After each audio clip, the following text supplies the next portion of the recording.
Bruxa no bosque. Não é realmente assustador, mas talvez um pouco perturbador. Eu cresci em Nova York, cerca de 2 horas ao norte de Nova York. Era uma cidade pequena, próxima a uma rodovia estadual. Eu morava em uma casa pequena em um terreno bem grande. Atrás dela havia uma floresta que se estendia por quilômetros e quilômetros. Havia uma abertura para uma trilha que eu poderia acessar a partir do terreno onde ficava a minha casa, mas eu nunca tinha feito isso.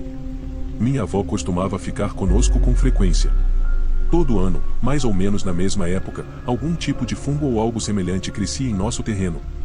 Não sei se eram cogumelos, mas pareciam ovos. Pareciam ovos grandes de répteis. Minha avó nos dizia para ficarmos longe dos ovos ou porque a bruxa os colocou lá. Ela também nos dizia para ficarmos longe da trilha porque a bruxa morava lá. Eu devia ter uns 5 a 6 anos na época e me lembro de não acreditar na bruxa, mas segui o conselho da minha avó e fiquei longe de ambos. Um dia, minha irmã e eu estávamos brincando do lado de fora enquanto minha avó nos observava. A essa altura, os ovos já haviam crescido. Estávamos correndo quando minha irmã e eu olhamos para a entrada da trilha e congelamos. Lá estava uma mulher branca vestida com uma espécie de túnica preta e um chapéu preto. Sem hesitar, minha irmã e eu corremos para dentro. Minha avó nos seguiu. Minha irmã não se lembra muito disso agora e minha avó é muito velha para se lembrar. No entanto, tenho uma memória idética e tenho lembranças vívidas dos 3 aos 4 anos de idade. É possível que essa memória seja algo que eu tenha criado em minha cabeça de alguma forma, pois isso acontece. No entanto, sei como são minhas lembranças da pré-escola. Isso aconteceu alguns anos depois, e com certeza parece uma lembrança. Diga-me o que você acha. Sempre acreditei que há coisas na floresta que não entendemos e que temos motivos para temer. Definitivamente, acredito nos skinwalkers. Eu ficaria muito interessado se alguém me ajudasse a descobrir o que estava crescendo em meu quintal. Acho que minha tia era uma bruxa, por favor, me ajude. Só um aviso, isso vai ser meio longo, não quero deixar de fora nada que possa ser importante. Na verdade, minha tia-avó, sim, 2 tias-avós. Há alguns meses, ela começou a ficar doente, não uma doença específica, mas estava ficando mais velha e menos capaz de cuidar de si mesma, então veio morar com meus pais. Há alguns dias, ela faleceu durante o sono, conosco ao seu lado, e foi incrivelmente tranquilo. Na verdade, tudo nela era tranquilo. Claro que ela era estranha, mas se eu vivesse até a idade dela, tenho certeza de que também seria estranha. Minha mãe não lidou muito bem com o falecimento dela, então meu pai ficou com ela para confortá-la, deixando que eu e meu cunhado fossemos buscar os itens do testamento na casa dela, que estava abandonada havia vários meses. A coisa estava uma bagunça danada, aparentemente ela era uma grande acumuladora. Vasculhamos tudo rapidamente, procurando os itens do testamento, uma chave de um cofre de banco, uma caixa de joias e alguns outros itens pessoais. Acho que nunca fiz nada tão rápido em minha vida, mas não posso deixar mais claro o quanto esse lugar estava destruído, era o pior cheiro que já encontrei. Então, ontem, recebi uma ligação do vizinho da minha tia dizendo que havia um carro estranho estacionado lá por um tempo e que ele encontrou uma janela quebrada perto da porta dos fundos. Não pensei muito sobre isso, provavelmente alguém viu o obituário e foi procurar objetos de valor ou talvez roubar a tubulação. Quando cheguei lá, o local estava totalmente destruído, quer dizer, já estava horrível, mas era óbvio que alguém havia jogado lixo em volta procurando alguma coisa. Cobri a janela com madeira compensada e plástico e fui verificar se alguém havia tentado roubar a tubulação, o que não aconteceu. Tudo ainda parecia normal até que eu estava saindo e vi uma caixa de joias aberta em cima de uma pilha de lixo. Se alguém estava arrombando a casa dela em busca de objetos de valor, por que diabos não levaram as joias? Alguém arremexeu, mas não levou nada. Não é preciso dizer que meu estômago caiu e imediatamente pensei no pior, demônios, monstros, etc., provavelmente por causa do quanto eu navego nesse maldito subreddit. Contra meu bom senso, fui dar mais uma olhada para ver se havia algo fora do lugar, quando bati com o cotovelo na secadora e na lavadora. Dei um pulo para trás, um pouco por causa da dor, mas principalmente porque estava convencido de que algo havia me agarrado. Na verdade, bati com força suficiente para me mover, o que revelou o canto de uma porta diretamente atrás dela. A essa altura, eu já estava entrando em pânico, mas estava tão curioso que simplesmente movi a secadora e abri a porta. Esse pequeno armário de um cômodo era a coisa mais fodida que já vi em minha vida. Eu só dei uma espiada, mas ainda assim pude ver muita coisa. Parecia um quarto de adereços de um filme sobre cultistas ou bruxas. Havia um pote imundo cheio de pedaços de papel amassados e pedaços de pergaminho embrulhados, uma estátua de madeira preta de uma pessoa vestida com uma cabeça de pássaro em vez da sua própria, algo desenhado na parede que eu não conseguia entender, alguns tocos de vela e uma variedade de outras coisas que eu nunca tinha visto antes. Saí correndo, entrei no carro e dirigi até a casa dos meus pais, eu só precisava fugir. Ainda não contei a ninguém, nem mesmo fomos ao funeral dela. Como posso dizer à minha família que acho que ela é uma bruxa? Isso não faz o menor sentido. Ela ia à igreja toda semana, andava com um rosário e uma pequena bíblia, e era a velhinha mais doce que eu já conheci, nada disso faz sentido. Por favor, se você puder me dar alguma dica, e posso responder a qualquer pergunta, desculpe se algo que eu disse é confuso, mas não dormi nada na noite passada e não consigo parar de entrar em pânico. Atualização, já acabei de receber outra ligação do vizinho da minha tia, ele me disse que viu o mesmo carro dirigindo pela estrada. Perguntei se ele tinha a placa do carro e, claro, ele não tinha. Pelo menos ele me deu uma boa notícia, e não há mais janelas quebradas. Não sei o que pensar agora, não sei se consigo pensar. Voltarei lá amanhã de manhã, quando estiver bom e claro, tirarei algumas fotos e publicarei uma atualização amanhã. Acho que minha tia era uma bruxa update. Por favor, leia isto antes de ler isto. Então, às 6 horas da manhã chegaram e meu alarme tocou. Eu já estava acordado, há algumas horas, mas fiquei sentado por alguns minutos apenas ouvindo o som. Liguei para meu amigo que prometeu ir comigo e ele não atendeu. Repeti esse processo umas 4 ou 5 vezes antes de ir até a casa dele e bater na porta. De jeito nenhum eu estava indo sozinho. Não demorou muito para que ele se arrumasse, na verdade, ele parecia um pouco empolgado com a ideia de eu caçar alguns demônios. Para seu desânimo, eu lhe disse que não estávamos caçando nada e que eu só queria armas para me sentir segura, mas mesmo assim ele trouxe mais do que o suficiente. Quando estávamos dirigindo para lá, fiquei pensando no que diria se fossemos parados e vissem a pilha de armas no meu banco de trás. Pelo menos eu não estava pensando naquele maldito quarto. Estacionamos na entrada da garagem dela e senti meu estômago afundar, porra. Meu amigo, vendo meu pavor, evidentemente me disse para ficar quieto enquanto ele verificava o perímetro ou algo assim. Ele só ficou fora por cerca de 30 segundos antes de voltar correndo. Ei, cara, achei que você tinha dito que tinha consertado a janela? Eu sei que você está assustado, mas não pode deixá-la aberta, um guaxinim ou algo assim vai entrar. Levei um segundo para registrar o que ele estava dizendo. Eu já havia consertado a maldita janela, havia um pedaço de madeira perfurado na parede, não havia como ser um animal, eles voltaram, porra. Fiquei puto porque o vizinho não me ligou, então fui até a porta dele e bati até que ele acordasse e me atendesse, não dei a mínima para o fato de ser cedo. Ele disse que ia vigiar a casa, não é como se alguém arrombando uma janela fosse silencioso, ele tinha que ter ouvido, ele tinha que ter ouvido. Eu quase desisti até ver o rosto dele na janela, aquele maldito estava se esquivando de mim, por quê? Comecei a gritar na casa dele, o que agora percebo que não foi a coisa mais legal a se fazer, mas eu estava irritado e cansado. Mesmo assim, não adiantou muito, ele abriu a porta e me disse por favor, vá embora, não posso ajudar. Que se dane ele, eu queria fotos, precisava de provas. Entramos na casa de armas em punho e meu amigo quase vomitou com o cheiro, não que eu possa culpá-lo por isso. Passamos pela pilha de lixo com a caixa de joias e algumas delas estavam faltando. Não sei o que diz sobre minha situação o fato de a suspeita de roubo das joias da minha tia morta ter sido um alívio, mas por um segundo foi. Eu disse a mim mesmo que talvez alguém novo tivesse entrado dessa vez, talvez tudo o que eles quisessem fossem as joias, talvez as outras pessoas nunca mais tivessem voltado.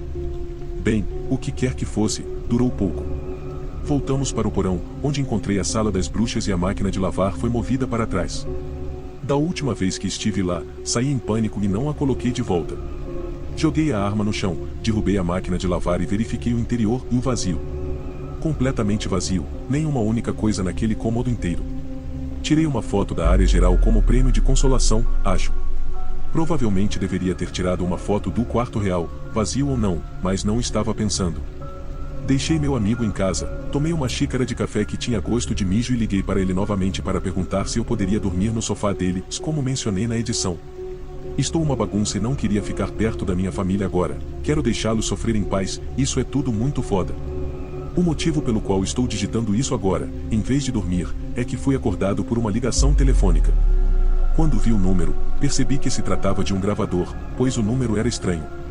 Atendi e fui recebido por alguém, não sei quem era e não consegui reconhecer a voz. Acho que era um homem, mas não tenho 100% de certeza, pois a voz estava distorcida. Vou poupá-lo dos detalhes, mas ele gritou comigo por 30 segundos, basicamente me dizendo que se eu não me afastasse, ele ia acabar com a minha vida e eu não sei quem ele é. 30 segundos disso, misturados com palavrões coloridos e ameaças semelhantes. Não sei o que fazer, não sei o que ele queria e o que ele acha que eu tenho ou quero ou o que quer que seja, só quero queimar aquela maldita casa e seguir em frente com minha vida. Vou voltar para a cama, publicarei uma atualização mais tarde se for necessário, mas espero que não, espero que isso tenha acabado. Atualização: não consigo dormir, liguei para a polícia e relatei um arrombamento. Obviamente, deixei de fora os detalhes, mas eles me disseram que eu mandaria um carro para verificar. Não sei o que eu estava esperando. Diabos, não sei o que estou esperando, não é como se eu pudesse chamar os caça-fantasmas, não há nada para eles prenderem. Tudo o que sei, ou acho que penso, tudo o que penso é que alguém pode ter roubado algumas coisas que podem ser mágicas, seja lá o que isso signifique. Acho que vou ligar de volta para o número mais tarde, talvez a pessoa que me ligou ainda tenha o produto com ela. Atualização 2, liguei para o número, alguém atendeu e disse o alô, em uma voz normal e depois gritou o foda-se. Imagino que eles perceberam quem estava ligando logo depois de atender e ajustaram o tom. O funeral dela é amanhã, depois disso vou à casa dela uma última vez, espero que eu consiga encerrar esse assunto. Minha amiga alegou ser uma bruxa e tentou matar seus pais. Esses eventos aconteceram durante vários meses em 2016, quando eu e minha irmã, na época com 16 e 14 anos, nos mudamos para nosso mais recente complexo de apartamentos com nossa mãe. Agora o chamamos de complexo de apartamentos do inferno porque houve muitos incidentes como esse. É verdade que na época ainda estávamos na moda dos overboards e andávamos com eles por aí. Foi assim que conhecemos a Savannah. Ela tinha a nossa idade e morava em nosso prédio. Ela pediu para sairmos juntos e ficamos felizes com a possibilidade de fazer novos amigos, então aceitamos. Ficamos do lado de fora do complexo, em uma pequena área de parque. Começou a escurecer e começamos a inventar histórias de fantasmas. Acontece que ela gostava de coisas paranormais assustadoras, assim como nós, observação, eu não acreditava de fato nessas coisas e ainda não acredito. Toda vez que faço referência ao paranormal, é uma hipérbole. Quando estávamos voltando para casa, a luz de um dos corredores do apartamento piscou, e eu brinquei dizendo que era um espírito tentando se comunicar conosco. A Savannah inventou um sistema de eu piscar uma vez para sim, 2 vezes para não ou para se comunicar com o espírito e brincamos um pouco.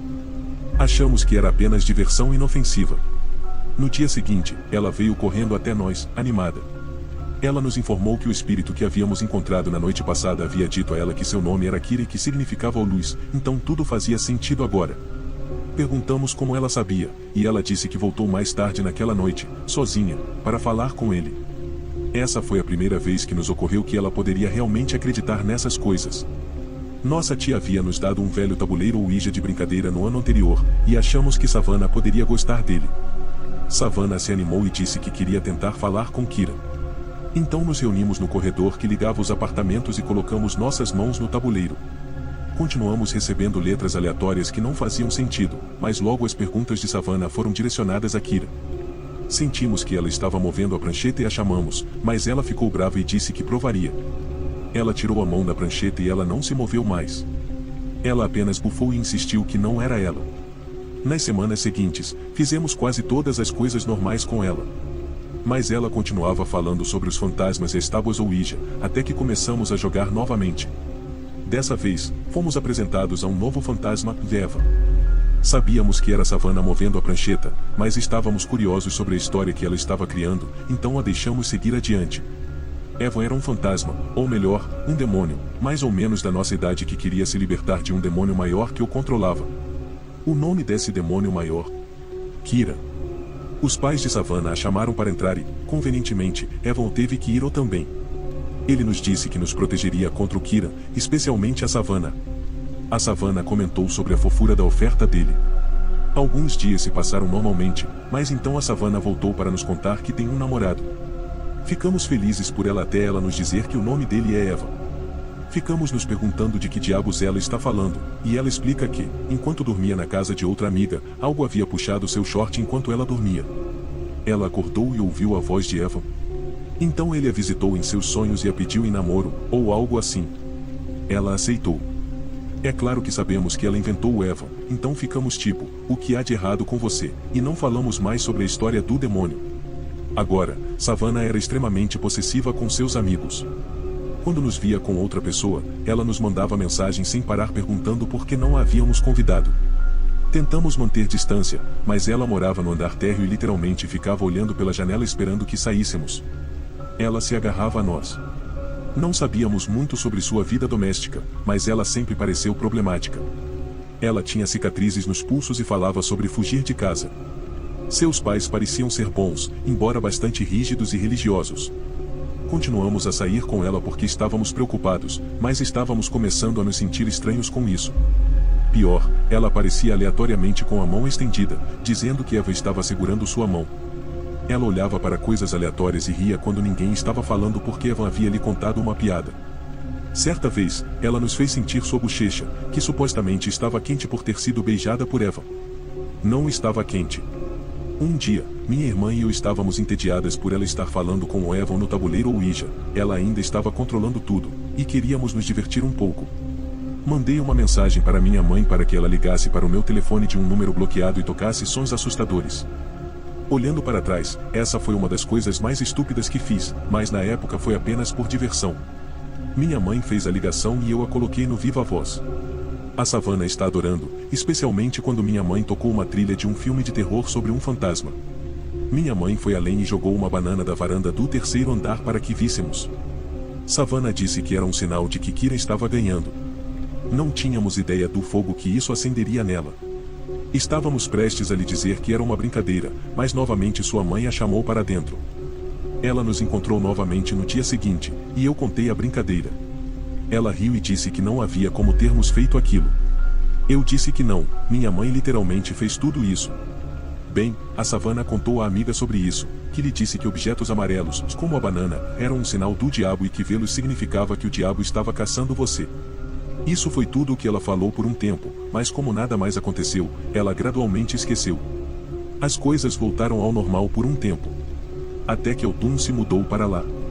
Autumn e Savannah se conectaram instantaneamente por causa de seu histórico de depressão. Autumn era alguns anos mais nova do que nós, mas tinha um passado muito maior. Isso incluía um tempo significativo em instalações psiquiátricas e violência contra seus colegas de classe e familiares. Autumn afirmava que ouvia demônios falarem com ela à noite e, sem mais nem menos, os fantasmas recomeçaram. Savannah se sentiu ameaçada por Autumn e sentiu a necessidade de superá-la com coisas de fantasmas. Ela lhe disse que Evan era seu irmão fantasma que cuidava dela. Eu disse, espera aí, você disse que ele era seu namorado. Ela deu uma risadinha e disse, isso é nojento. Ele é meu irmão. Sua história havia mudado completamente. Agora, ela estava namorando outro demônio chamado Jacob, e eles estavam noivos. Ela até nos mostrou um anel para provar isso. A semana seguinte, mais ou menos, foi literalmente como um jogo entre eles para ver quem era o mais sombrio e o mais envolvido no mundo espiritual ou o que quer que fosse. Elas comparavam as cicatrizes em seus pulsos e se gabavam de terem se cortado e feito coisas como sair escondidas à noite. Em uma tentativa de superar Autumn, Savannah desenhou um pentagrama gigante no estacionamento com giz. Seus pais descobriram, e ela desistiu e colocou a culpa em Autumn. No dia seguinte, as pessoas vieram repavimentar o estacionamento. O pentagrama agora está enterrado para sempre, literalmente. Savannah passou a dizer que sua amiga havia encontrado o corpo de Jacob e que iria colocar o espírito dele de volta dentro dele. Savannah continuou a se aconselhar com essa amiga, que alimentava tudo o que ela fazia. Savannah agora dizia que a amiga estava lhe ensinando bruxaria. Nós evitávamos nesse momento, mas ela nos pedia para fazer coisas como preparar água benta com ela e tentar invocar um familiar. A partir daí, ela insistia que era uma bruxa do fogo e andava toda de preto com maquiagem de Halloween no rosto. Ela e Autumn frequentemente saíam juntas, e ocasionalmente, víamos carros de polícia em sua casa. Minha irmã e eu estávamos evitando as duas, mas agora recebíamos mensagens de texto inflamadas de ambas se saíssemos com outras pessoas, especialmente nossos amigos homens. Uma vez, elas nos viram chegar em casa e ficaram no estacionamento fingindo estar possuídas. Autumn também cortou todo o seu cabelo e alegou ter tentado matar seu professor. Minha irmã e eu sabíamos que era besteira, ou, pelo menos, esperávamos, mas Savannah levava isso muito a sério. Ela saía por aí contando aos vizinhos sobre crimes terríveis que havia cometido ou queria cometer. Ela até nos contou que, quando nos viu pela primeira vez do lado de fora com overboards, desejou que eles explodissem. Um dia, vimos novamente a polícia chegar à porta dela, e os policiais tinham jaquetas que diziam ser do Departamento de Justiça Juvenil. Sua mãe chamou a mim, minha irmã e nossa mãe para explicar o que estava acontecendo. Aparentemente, 2 anos antes, eles descobriram que Savannah estava se relacionando com um homem online. Suas mensagens para ele estavam contratando-o para vir literalmente matar os pais dela, depois de ameaçá-los de morte alguns dias antes. Pudemos confirmar a história depois de cuidar dos animais de estimação deles e encontrar documentos judiciais sobre isso. Sabíamos que ela estava em liberdade condicional, mas ela sempre nos contava histórias diferentes sobre o motivo. Savannah continuou a nos implorar para sairmos com ela depois disso, até mesmo se convidando para passar a noite. Nós a evitávamos a todo custo, mas ela nos seguia por toda parte. Isso meio que diminuiu quando Autumn se mudou e a Savannah foi morar com a família logo depois.